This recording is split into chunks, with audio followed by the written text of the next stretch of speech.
todo este tiempo estamos viendo Romanos, ¿cierto? Y Pastor la semana pasada terminó con Romanos 8. Y ahora vamos a ir en el Romanos 9, donde hay un pequeño cambio, ya que de lo que se habló de Romanos 1 hasta el 8, Pablo enfatizaba mucho en la gracia y en la justificación en Cristo Jesús. Ahora en el 9, 10 y 11 se habla más un poco del pueblo judío, ¿cierto? Y después vuelve a mostrar la justificación en Cristo Jesús. Entonces, eso para adelantar un poquito. Entonces, lo que vamos a ver hoy día en Romanos 9 no es toda la información que necesitamos tener para entender todo lo que Pablo quiere hablar sobre el pueblo judío, que lo van a ver también entre el 10 y el 11 de Romanos. Amén. Entonces, ¿quién leyó Romanos esta semana 9, sabiendo que venía ya Romanos 9? Hay algunos que sí. Hay algunos que sí. Qué bueno, qué bueno. Ahora vamos a ver porque hay cosas bien entretenidas, hay cosas que a lo mejor podamos tener un poquito de duda y aquí vamos a tratar de explicar lo mejor posible, aunque de verdad por lo que estuve estudiando necesitaríamos por lo menos unos 5 domingos para poder estudiar bien Romanos 9, que hay varias cositas muy entretenidas, muy interesantes y que necesitamos saber para salir de ciertas pequeñas dudas que a lo mejor nos pueden surgir. Entonces vamos allá en Romanos 9, versículo el 1 al 3, vamos a leer primero.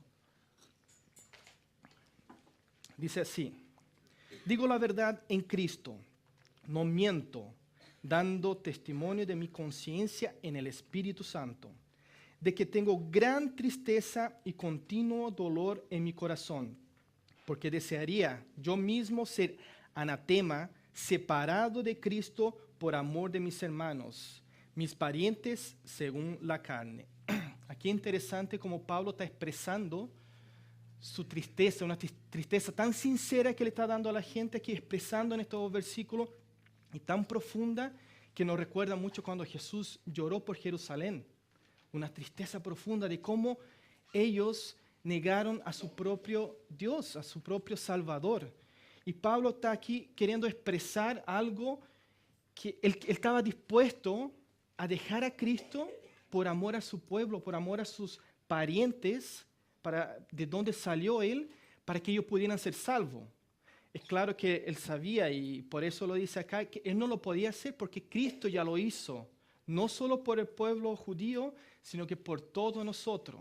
Él expresó ese mismo amor que Pablo estaba expresando aquí, la tristeza por el pueblo judío, Jesús lo expresó por todo el mundo.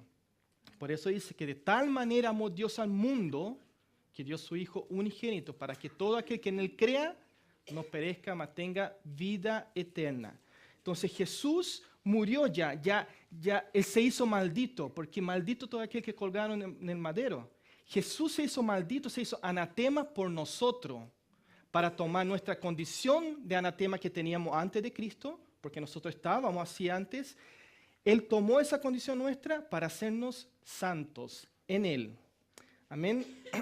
Él estaba tan dispuesto a hacer ese sacrificio, pero sabemos que Pablo no lo podía hacer, porque Cristo ya lo había hecho por todos. Amén. Sigamos ya en Romanos 9, del 4 al 5. ¿Qué son israelitas a quienes pertenece la adopción como hijos, la gloria, los pactos, la promulgación de la ley, los cultos y las promesas? ¿De quienes son los patriarcas? De quienes según la carne procede el Cristo, el cual también sobre todas las cosas, Dios benditos por los siglos. Amén. Aquí hay algo muy interesante que cuando vi dije, wow, tremendo cosa que Pablo está hablando aquí de 8 privilegios que tuvo el pueblo judío. 8 privilegios que tuvo el pueblo judío, como cuáles. Primero, ellos fueron adoptados como nación separada para Dios. Dios escogió a Israel para que de ahí viniera el Mesías y de que a través de ello fuera promulgada la salvación, lo cual infelizmente no fue así, pero sí vino Cristo a través de ello.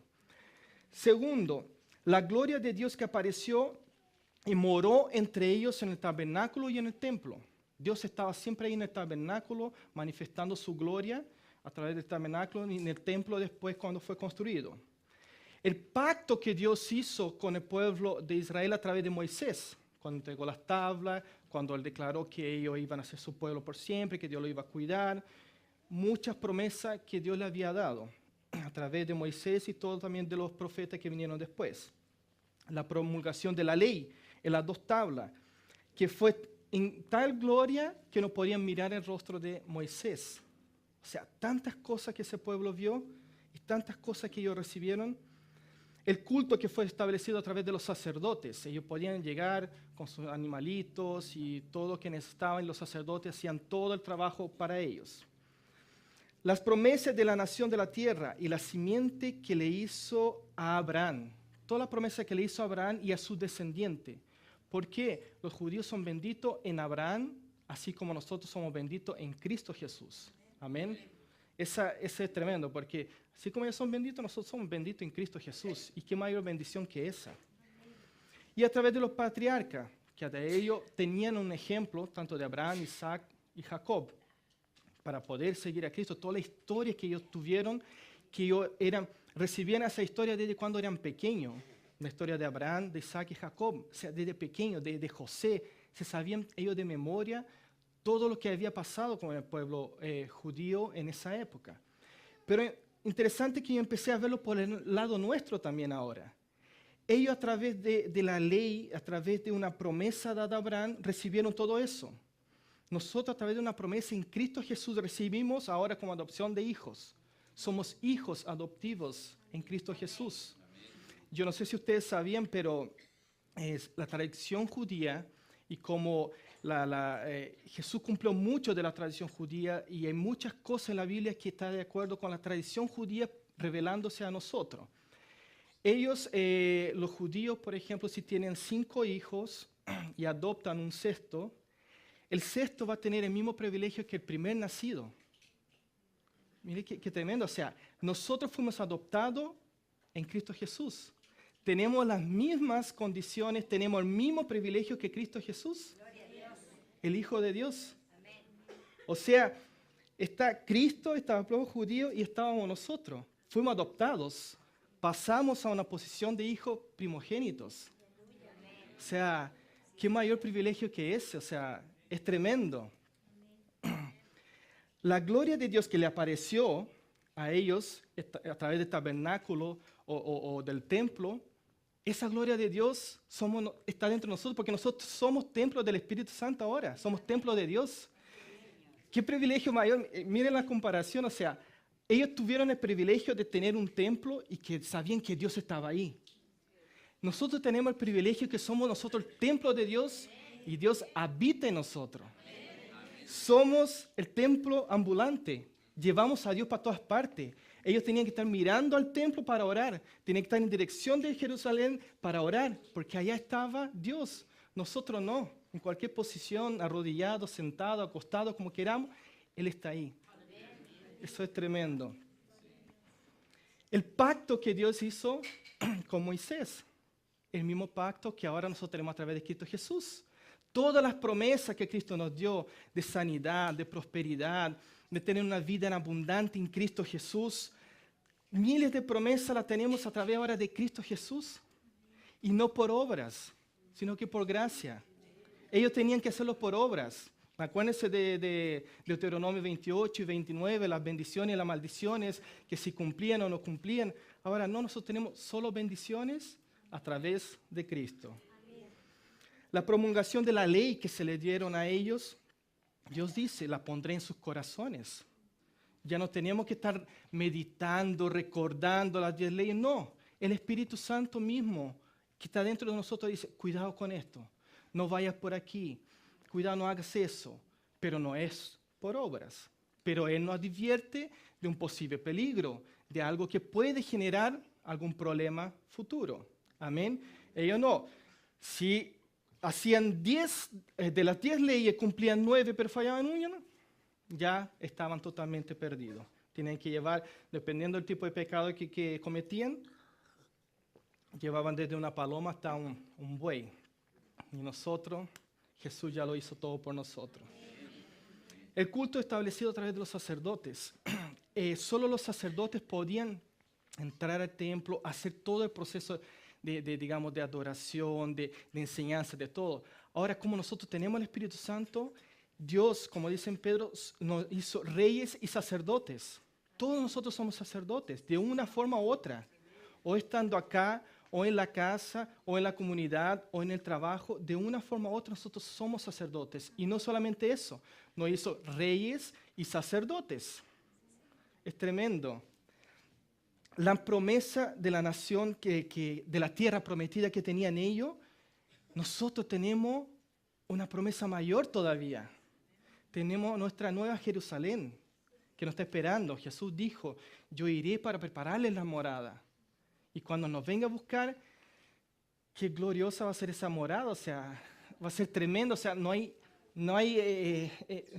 mente humana que pueda entender cómo va a ser ese día glorioso allá, en ese lugar tan maravilloso que va a ser. No tenemos cómo imaginarnos algo tan maravilloso. Amén. Ellos tuvieron a los patriarcas y a todos sus ejemplos. Nosotros tenemos los ejemplos de Jesús, el Espíritu Santo que mora en nosotros y lo que nos enseña de todo lo que hicieron los apóstoles, tanto de bien como las equivocaciones que tuvieron, pero Él nos enseña el Espíritu Santo a través de eso. Nosotros tenemos dónde afirmarnos. Ellos tenían dónde afirmarse a través de los patriarcas, pero nosotros tenemos el ancla que es Jesús. Ellos tenían a Abraham, a Isaac y a Jacob, pero si vemos y estudiamos un poquito la historia de ellos, ellos no fueron personas perfectas, no fueron por sus acciones que Dios, digamos, lo alabó a ellos, lo destacó a ellos, sino fue por su fe. Cosa que los judíos nunca siguieron eso. Ellos seguían por las obras y no por lo que hizo Abraham, porque Abraham mintió, Abraham hizo varias cosas que no le agradaron a Dios, pero dice que él fue justificado por su fe. Amén. ¿Y de dónde proviene Cristo? De la simiente de Abraham.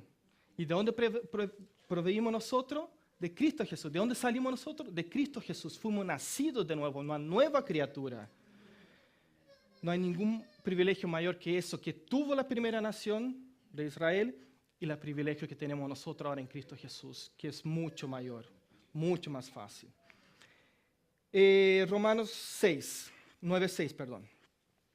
Pero no es que la palabra de Dios haya fallado, porque no todos los descendientes de Israel son Israel. Nosotros vamos a ver muchas cosas acá en Romanos 9 que a lo mejor pareciera que estuviera contradiciendo, pero tenemos que empezar a entender y a tener calma para leer estos versículos y poder absorberlo, porque hay cosas que pareciera que fuera así, pero no van a ser así. Aquí quiero tratar de poder ser lo más claro posible en este sentido. Pablo estaba recién expresando una compasión por el pueblo judío, por sus hermanos, que él estaba tan dispuesto a entregar su vida por él. Pero como él dice en Romanos 9:2, se produjo una gran tristeza y dolor en su corazón por lo que Israel estaba haciendo, porque había un problema muy grande con Israel. ¿Cuál era? Ellos querían justificarse o sentirse justificados por las obras, cosa que nadie puede hacerlo. La justificación solo es a través de Cristo Jesús. Y eso era lo que en ellos siempre vivía, y eso es lo que Pablo está destacando. Porque en el versículo 6 él aclara que no quiere que le malentiendan como una expresión que está usando aquí muy similar que se usó, por ejemplo, en Romanos 6, cuando él declara que, él dice, ¿qué haremos pues entonces? ¿Pecaremos para que la gracia sobreabunde? De ninguna forma, o sea, no vamos a estar desviándonos de la voluntad de Dios, que es su gracia, que es la justificación a través de Cristo Jesús, para ganarnos la gloria por la obra. Amén. Que era eso lo que los judíos trataban de hacer, de justificarse por sus obras. Ni son todos los hijos por ser descendiente de Abraham, sino por Isaac será llamada tu descendencia. Esto es, no son los hijos de la carne los hijos que son hijos de Dios, sino los hijos de la promesa son considerados como descendientes. Porque esta es la palabra de la promesa: por este tiempo volveré y Sara tendrá un hijo. Y no solo esto, sino que también Rebeca, cuando concibió a los mellizos de uno de nuestros padres, Isaac. Aquí vamos a ver dos cosas interesantes acá. Primero, Isaac sabemos que no era primogénito de Abraham. Él tuvo a Ismael antes, ¿cierto? Lo mismo Rebeca. ¿Quién fue que nació primero? Esaú. Él tenía la promesa de la bendición, tenía todas las promesas para seguir con el linaje de Abraham. Pero en estos dos casos fue Isaac y fue Jacob, que vino a ser Israel. Entonces vemos que no siempre Dios usa o cumplía, digamos, con lo que ellos seguían, que era siempre el primogénito que recibía todas las cosas, sino que Él quebraba también muchas de las cosas que el hombre quería hacer por sí mismo, y también como lo que vamos a ver, que Dios, Él vio qué es lo que ya iba a suceder. Entonces obviamente Él escoge a la persona que le vaya a dar el linaje que Dios está queriendo que realmente sea, como Dios quiere realmente que sea. Ninguno de ellos dos fueron los primogénitos, pero Dios los escogió para poder cumplir con el propósito de Dios.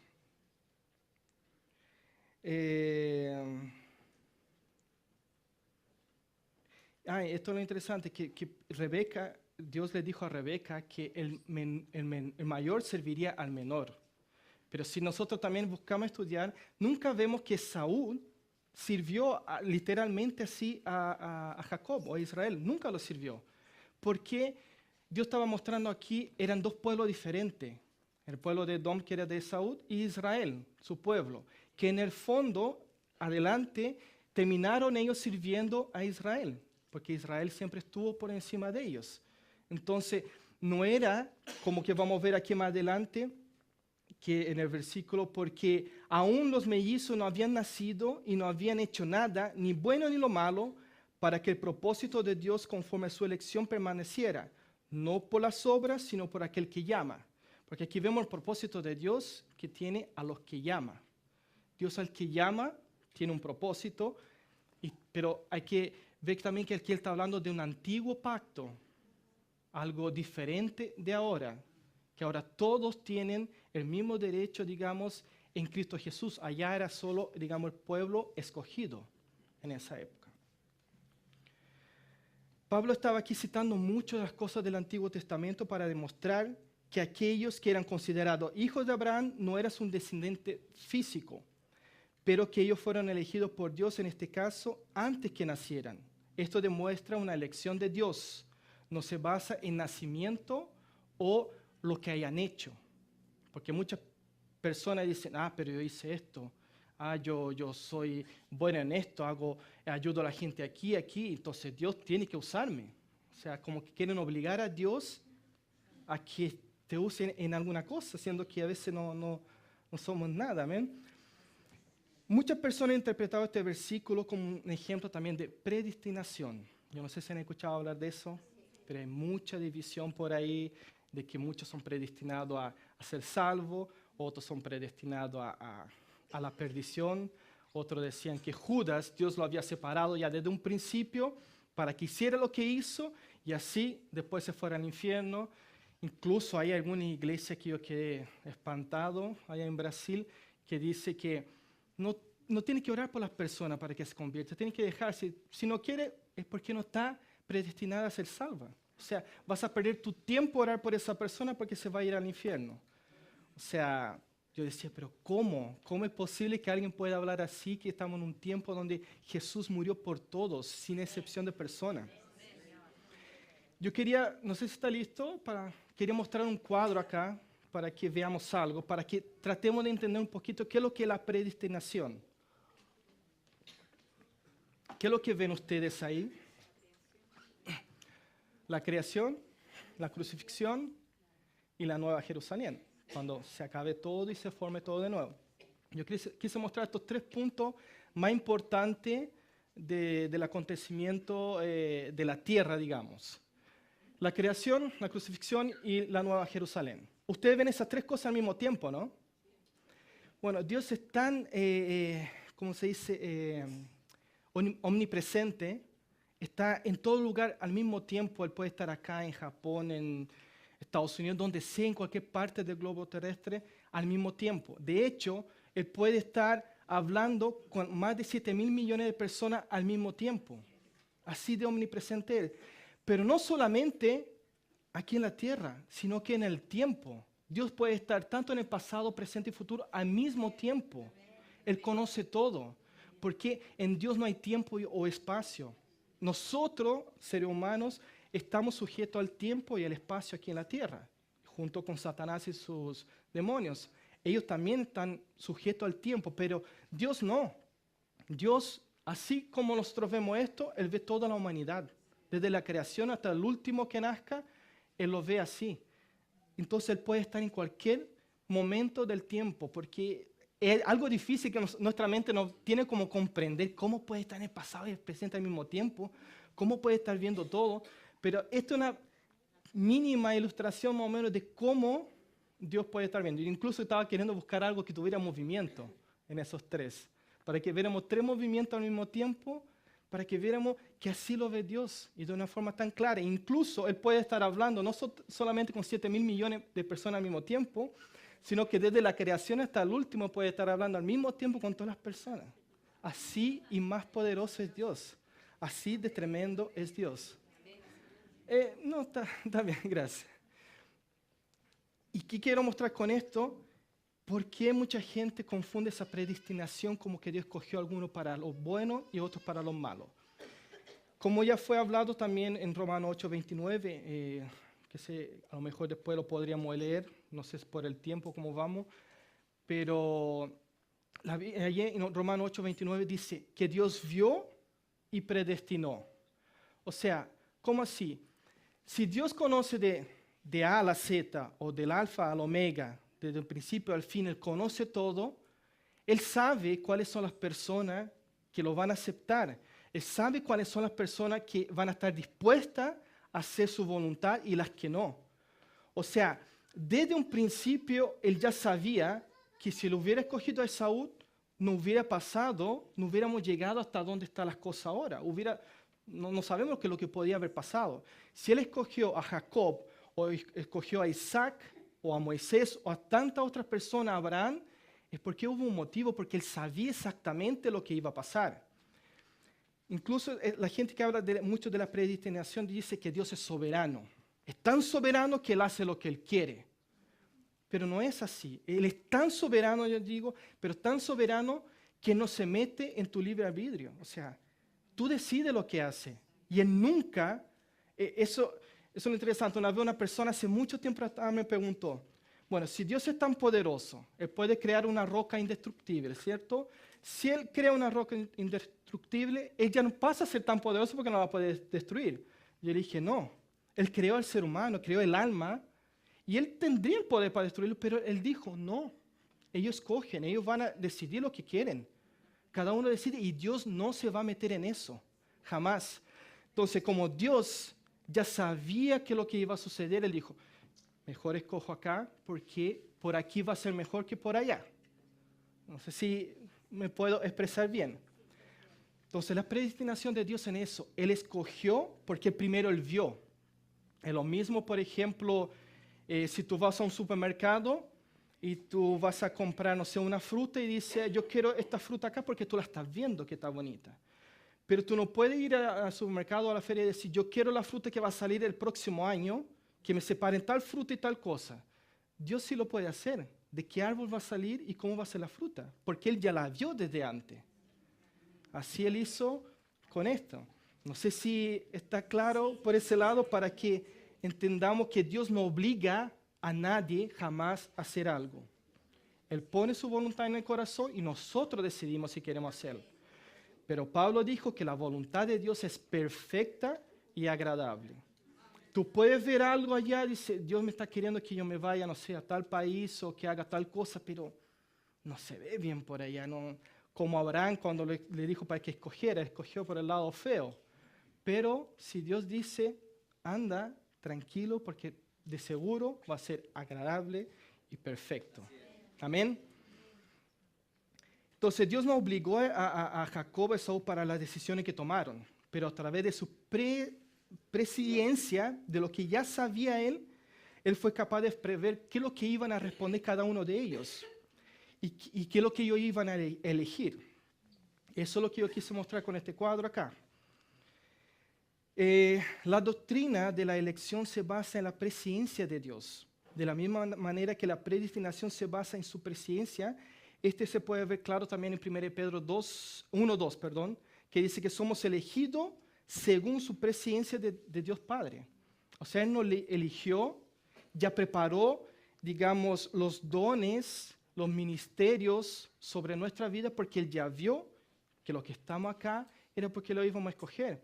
Pero eso no quiere decir que ya entonces los demás, ¿para qué vamos a ir a predicar? No, tenemos que seguir predicando porque Dios quiere que todos lleguen al conocimiento de la verdad. Quiere que todos se conviertan. Nosotros no sabemos si la persona de allá se va a convertir o no, pero tenemos que hacerlo. Porque Dios quiere que todos lleguen al conocimiento de la verdad. Y él, estoy seguro, o sea, y ustedes están seguros también que Dios quisiera que todo el mundo lo aceptara como Señor y Salvador y vivieran su vida junto a Él. Pero es algo triste que incluso Pablo está diciendo aquí, que la tristeza de él era tan grande por su pueblo judío que él quería incluso hacerse anatema para ver si ellos se salvaban, porque quería que todos se salvaran, pero cada uno escoge lo que quiere. Infelizmente, o sea, por un lado es bueno porque somos libres de escoger, pero por otro la persona no, si la persona no quiere no podemos hacer nada. Podemos seguir orando, intercediendo para que el Espíritu Santo le ablande el corazón a lo mejor para que Él tome una decisión. Una vez, un tiempo atrás, yo tuve así como una visión de cuando oramos por una persona que queremos que se convierta, porque mucha gente, yo oré por esa persona y se convirtió. No es por eso, o sea, porque es por la palabra, o sea, cuando le hablamos, la persona decide recibir o no. Yo vi que cuando uno oraba por una persona, como que el camino se abría y quedaba todo abierto entre él y Dios. Entonces Dios le hablaba y él decidía si sí o no. Porque sabemos que el enemigo ataca, quiere nublar las cosas para que no deje que la persona se convierta. Pero cuando oramos por la persona, como que se abre y uno le habla y la persona aún así puede decir, no quiero. Pero ya no es por influencia del enemigo, ya no es por influencia de Dios para que digamos, en el sentido de que Dios lo obliga a que se convierta. No. Él va y toma la decisión si sí o si no. Pero nada no puede obligar a que sí y tampoco que no. La persona toma su propia decisión. Amén. Como dice el versículo 12 y el 13. Mayor servirá al menor, como ya dije, ¿cierto? Tal como está escrito. Jacob amé, pero a Esaú aborrecí.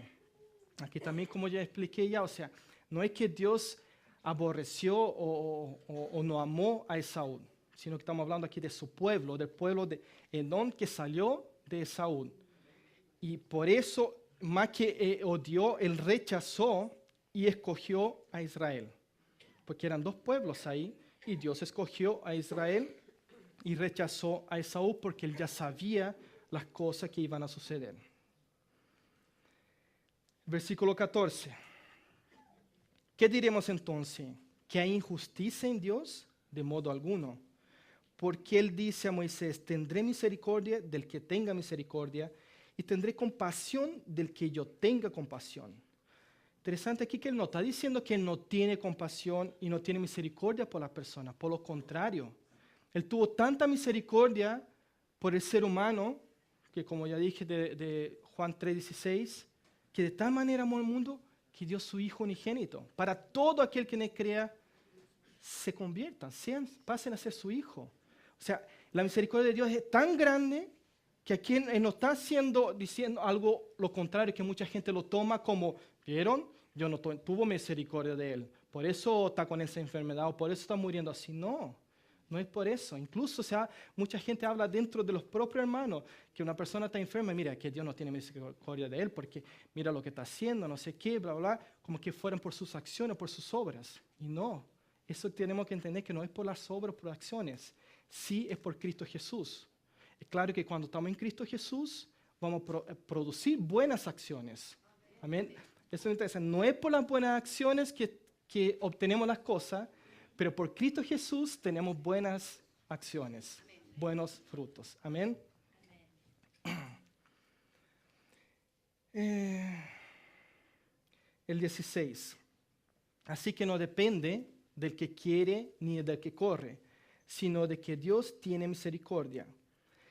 Eso es lo que mucha gente, como dije, o sea, mucha gente usa esa trampa porque Pablo está diciendo aquí que como los judíos lo querían hacer por obra, ganar el cielo, dice que no es por el que corre, sino que porque Dios tiene misericordia, y la misericordia la tuvo por Cristo Jesús. Entonces, no es por lo que hagamos, es por lo que tenemos, que es Cristo Jesús.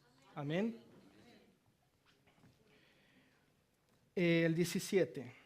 Porque la Escritura dice a Faraón, para esto mismo te he levantado, para demostrar mi poder en ti, para que mi nombre sea proclamado en toda la tierra. Así que del que quiere tiene misericordia y al que no endurece. Esto también es algo así que mucha gente predica y habla, que Dios endurece el corazón de las personas, así como lo hizo con Faraón. Pero como ya vimos que Dios ve tanto el pasado, el presente y el futuro, Él escogió a Faraón para levantarlo, para glorificar a Dios. Como vemos en el versículo anterior aquí, dice que Él, para esto mismo te he levantado para demostrar mi poder en ti, para que mi nombre sea proclamado por toda la tierra. Pero ¿quién fue que se endureció primero? Faraón. Faraón se empezó a endurecer, empezó a ir en contra de Dios y querer resistir a Dios y no dejar a los israelitas irse. ¿Y Dios qué es lo que tuvo que hacer para poder liberar a los israelitas? Bueno, si Él está endureciendo el corazón, lo tengo que endurecer más para poder que mi gloria sea manifestada y sacar a mi pueblo de Israel. Pero no que Dios endureció el corazón del faraón primeramente, no, porque Él no quería hacer, Él dejó el libre arbitrio para que Él escogiera y decidiera, albedrío, perdón, y así escogiera y hiciera la voluntad de Dios, porque Dios lo levantó, pero Él no quiso. Él se empezó a negar. Amén. Porque Dios no hizo a Faraón como era, sino que lo usó para demostrar su gloria. En el 19, me dirás entonces, ¿por qué pues todavía reprochas a Dios? Porque ¿quién resiste la voluntad de Dios? Aquí Pablo está de nuevo demostrando lo que ya dije anteriormente, o sea, que mucha gente iría a lo mejor querer malinterpretar lo que él estaba diciendo. Entonces él usó lo mismo que en Romanos 6. O sea, seguiremos porque estamos bajo la gracia, vamos a seguir pecando de forma alguna, o sea, de ningún... Esto es lo que está queriendo él expresar aquí de la misma forma. De que me dirá entonces, pues que todavía reprocha a Dios, no. Porque ¿quién puede resistir a su voluntad? Amén, o sea, no está refutando acá, no está, digamos, yendo en contra de la gracia o de la justificación, sino por lo contrario. Dios no reprocha a nadie. La gran misericordia de Dios es para todo. No hay nadie que no pueda estar bajo esa gracia. Esa otra, una vez una visión que tuve que fue demasiado fuerte, que yo estaba en un lugar donde estaba hablando con Dios y Él me mostraba muchos personajes así malos que hubieron en la historia, como Osama Bin Laden, otro personaje así, y me mostraba que su misericordia era tan grande que si esos personajes lo hubieran aceptado, Él lo hubiera salvado, porque no depende de qué tan malo fue la persona o no. Claro que una cosa que tenemos que tener consciente es que a veces nuestras obras o nuestras actitudes tienen una consecuencia, pero no porque Dios quiso que así sea, porque nosotros somos libres para escoger lo que queremos hacer. Amén. Versículo 20. Al contrario, ¿quién eres tú, oh hombre, que le contestas a Dios? ¿Dirás acaso el objeto moldeado a lo que moldea, ¿por qué me hiciste así? Que mucha gente reclama, no, Dios me puso en esta situación.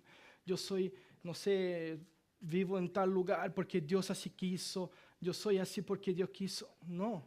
Hay tantos ejemplos de personas, inclusive no cristianas, que vivían, por ejemplo, hermanos que vivían en un mismo sector, nacieron con la misma situación, pero uno decidió salir adelante y ser un gran empresario, un gran profesional, y el otro no, porque yo fui criado así, voy a morir así, y se transforma en delincuente. Y cuanto más o cuanto menos, digamos, en el pueblo cristiano, o sea, si tú eres hijo de Dios, eres hijo de lo más poderoso que hay en el universo. el poder que levantó a Cristo de la cruz, el poder que hizo este mundo que conocemos, habita dentro de nosotros. O sea, ¿qué mayor que eso está dentro de nosotros? Entonces, Pablo aquí estaba, ¿qué es lo que estaba llevando? A lo que Job, cuando estuvo con Dios, les empezó a hacer esas preguntas difíciles, pero ¿por qué tú esto? ¿Por qué esto otro? Y Dios le responde de una forma sencilla, como queriendo decir, tú que te crees saberlo todo, ¿no? Dios básicamente le preguntó a Job, ¿qué derecho tenía él de mantener su integridad a las costas de la integridad de Dios? En Job 48.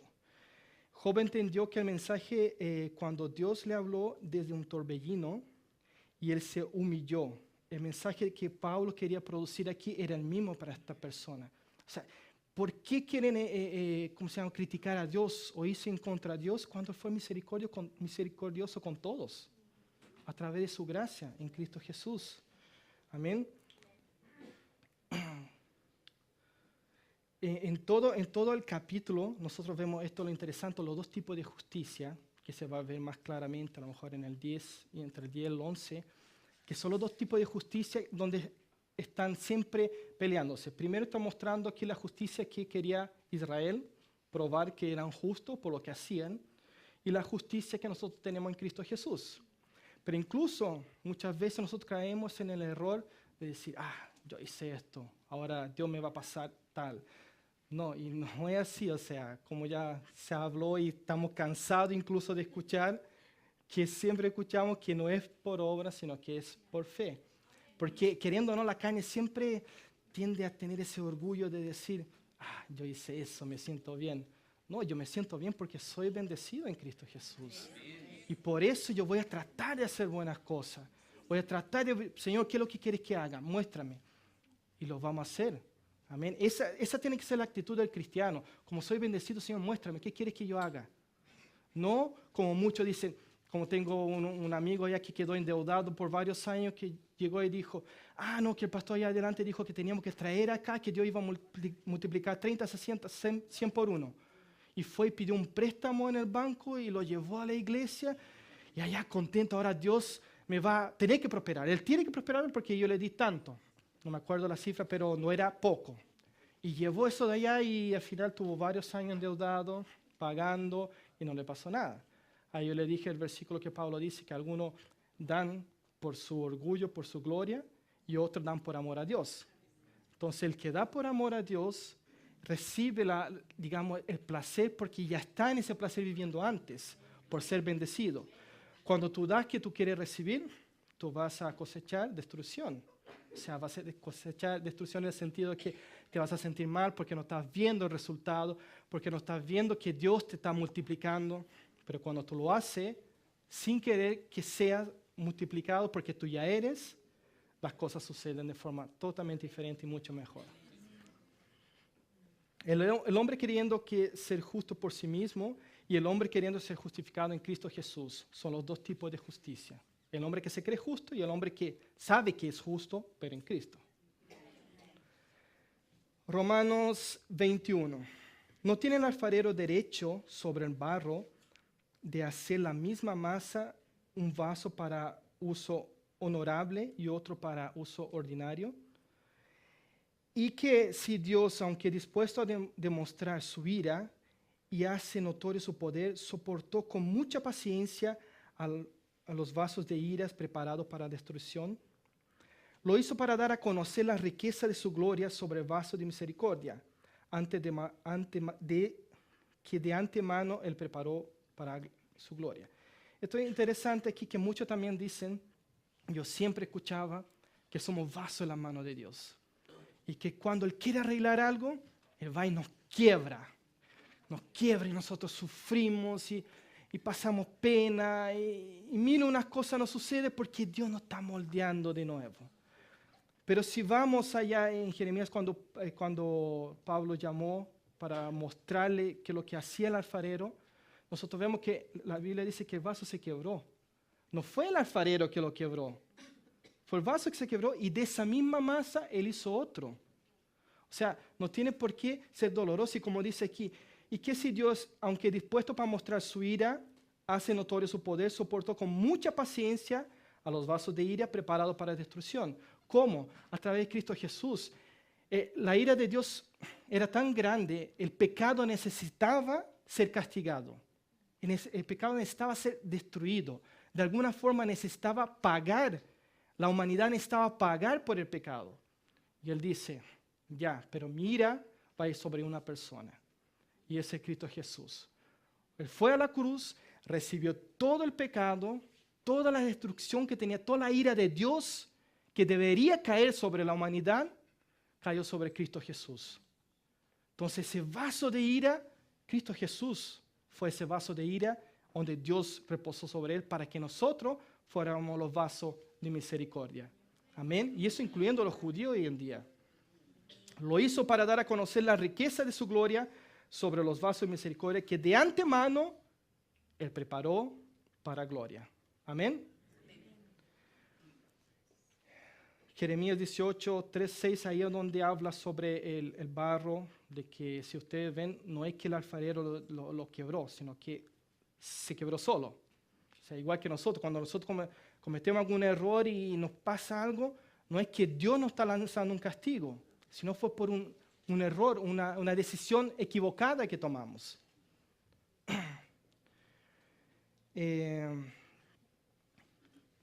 Es interesante porque después si vemos también en Jeremías 18, del 7 al 10, cuando Él sigue hablando de que Él tiene misericordia, de que si el pueblo de Israel no se arrepiente, Él no lo va a destruir. Aquí es interesante que mucha gente dice que tenemos que tener cuidado porque si no hacemos las cosas bien, Dios va a caer con su ira sobre nosotros y nos va a destruir y se puede hasta llevar a nuestra alma y muchas cosas que dicen. Pero es interesante que aprendí de estos versículos es que eso indica que sin lugar a duda de que la elección del hombre influye en la elección de Dios. ¿Cómo así? Si nosotros elegimos hacer algo, por ejemplo, en el caso de Israel, que ellos le dijo a Israel, si ellos se arrepintieren, yo me arrepentiré de mi ira sobre ellos. O sea, estaba en las manos de Israel de tomar la decisión si dejaban de hacer lo malo o no. En nuestro caso ya un poco diferente porque nosotros estamos en Cristo Jesús. Más que por las obras, es por nuestras decisiones diarias que tomamos nosotros. Dios no va a caer sobre nosotros con ira, pero sí nos va a advertir, no hagan eso, cuidado, no vayan por ahí, no hagan esto otro. Pero a veces nosotros hacemos oídos sordos a Dios, porque Dios habla de tanta forma a través de nosotros, que a través personalmente, a través de la familia, a través de la Biblia, a través de las predicaciones, de muchas formas, pero escuchamos, pero igual yo quiero hacer esto. Y después nos pasa algo ahí y queremos echarle la culpa a Dios, lo que no era en el caso de Israel, que ellos vivían por la ley. Amén. El 24. Es decir, nosotros, a quienes también llamó, no solo entre los judíos, sino que también de entre los gentiles. Como también dice en Osea, a los que no eran mi pueblo, llamé pueblo mío. Y al que no era amada, de amada mía.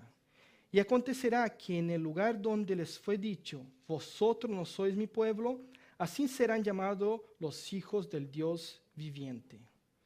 Esto es tremendo, o sea, muchos de acá nosotros podemos hasta ser descendientes de los judíos de una forma u otra, pero como pueblo, porque para ellos tienen que ser puros, para que sean el pueblo elegido. Pero nosotros que no éramos amados en el antiguo pacto, en Cristo Jesús pasamos a ser amados por Dios. El amor de Dios es tan grande por toda esta humanidad, que como le dije, o sea, que personas como Hitler o Osama Bin Laden en el último momento se hubiera dicho, me arrepiento, Señor, ven a ser parte de mi vida, sé Señor y Salvador de mi vida. A veces nosotros encontraremos, no, pero no es justo toda la gente que mató, todo lo malo que hizo. Pero la justicia de Dios no es nuestra justicia. El amor de Él sobrepasa todo entendimiento. Amén.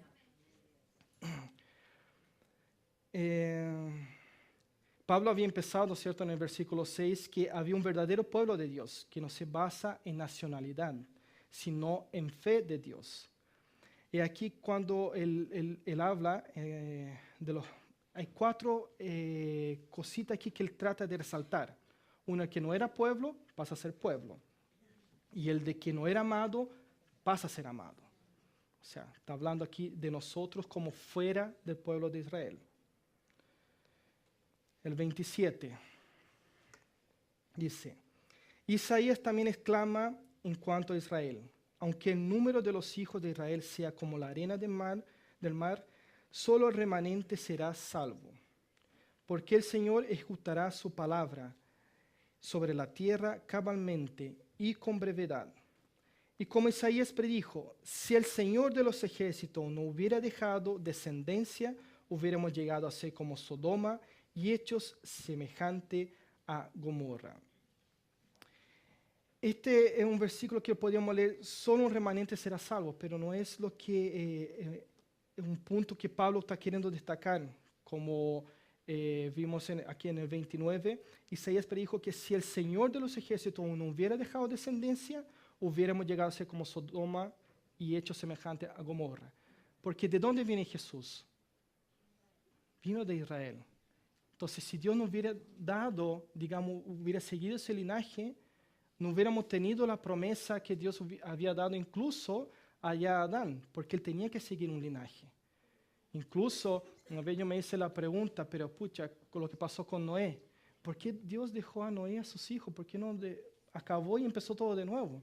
Porque él había dado una promesa ya, que del linaje de Adán iba a pasar por ciertas personas hasta que iba a venir el Mesías. O sea, si él destruía a Noé, ¿cómo iba a seguir eso?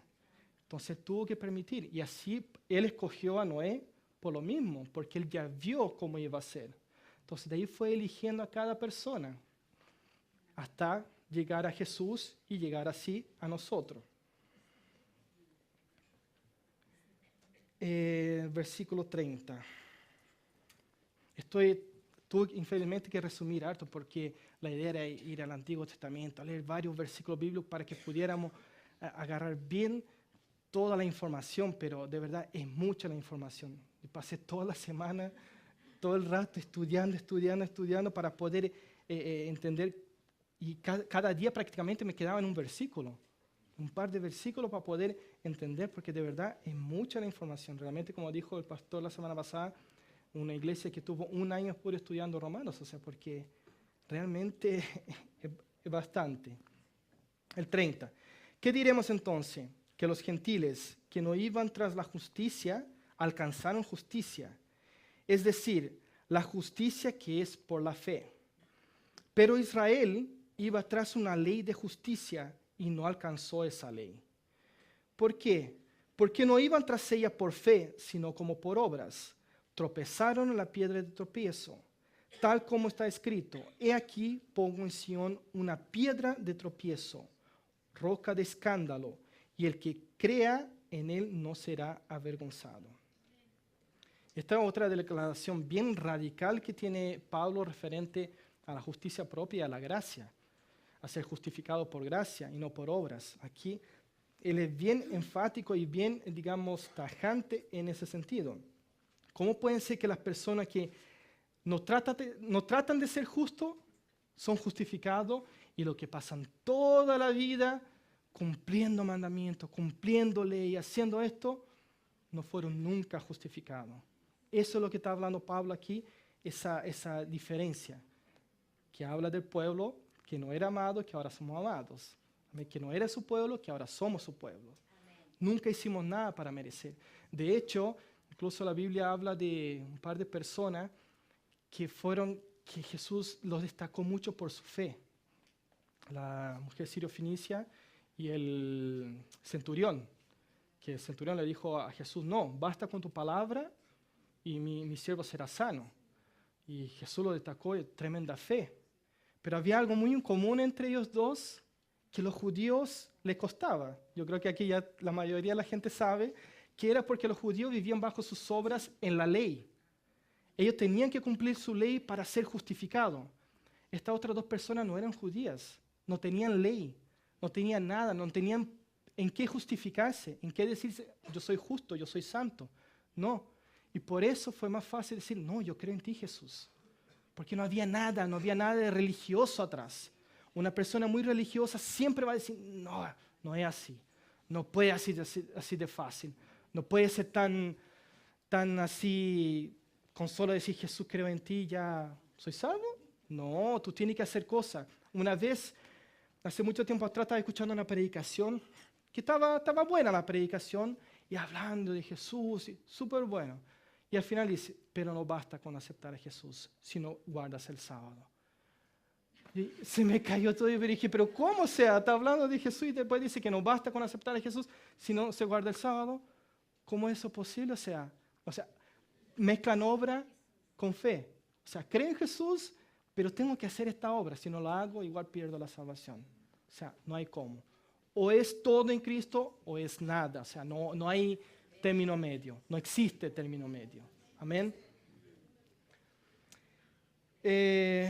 Hay muchos, así como les decía, hay muchos religiosos que se sienten ofendidos cuando nosotros hablamos de esto. Y yo personalmente he tenido hartas discusiones con pastores y otras personas por lo mismo, porque uno muestra que la gracia en Cristo Jesús es tan fácil, solo aceptarlo, que ya no, pero hay que hacer esto otro, tenéis que cumplir con esto, tenéis que cumplir con algo dentro de la iglesia, si no, no puede ser, si no, no está mostrando fruto. Pero es diferente, o sea, una cosa que te salga natural por ser ya cristiano, que querer hacer para ser cristiano. O sea, y la gente religiosa generalmente lo ponen así. ¿Por qué? Porque cuando tú estás en Cristo, tú estás tan libre en su gracia, en su justificación, que tú puedes hacer lo que quieras, pero obviamente que un hijo de Dios siempre va a buscar hacer la voluntad de Dios, su perfección.